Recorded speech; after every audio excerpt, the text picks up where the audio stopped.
I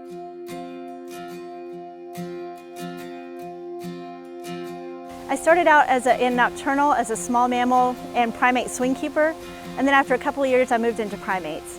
I've always known primates as my niche, and that's where I want to be, and that's where I'm the happiest. Hi, I'm Sandi Shoemaker. I'm an associate curator of primates nocturnal in China here at the Memphis Zoo, and I've been here about 20 years. I worked at the Oklahoma City Zoo for about 5 years, and then I decided to move to Memphis. I was going to stay for just a couple of years in Memphis, and it's been over 20 years now that I've been here. The people and the animals just sort of hook me in. I've been very fortunate in the 6 years that I've been here to see Sandi grow from being a keeper through being a team lead and now an associate curator. What makes Sandi so fabulous is that she's an incredibly thoughtful person. She has an incredibly deep level of empathy, both for the animals in her care as well as the people in her area.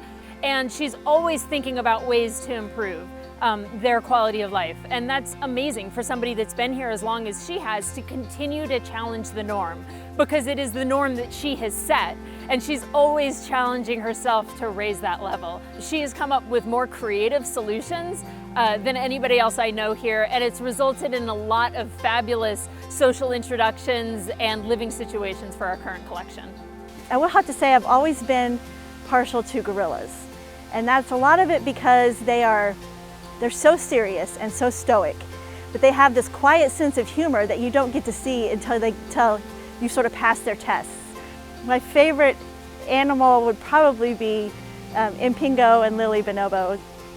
They're just so awesome and they're cool. And Impingo is incredibly smart. He makes up games to entertain us, and he's just a funny little guy. I do have a favorite memory. That was probably when Rowan orangutan was born. So we had watched Jahe, his mother, through the whole pregnancy. We were able to do ultrasound, so we actually could see him in ultrasound, and we could see the heart and his hands moving and things. And then she went into labor, and it just didn't progress right. And then they did a C-section, and were able to pull out this baby orangutan and hand him to us. And then we took care of him for about 10 days until his mother was strong enough to take him back. And then she just picked him up and was a perfect mother. So that whole experience was a giant roller coaster and turned out better than we could have ever imagined.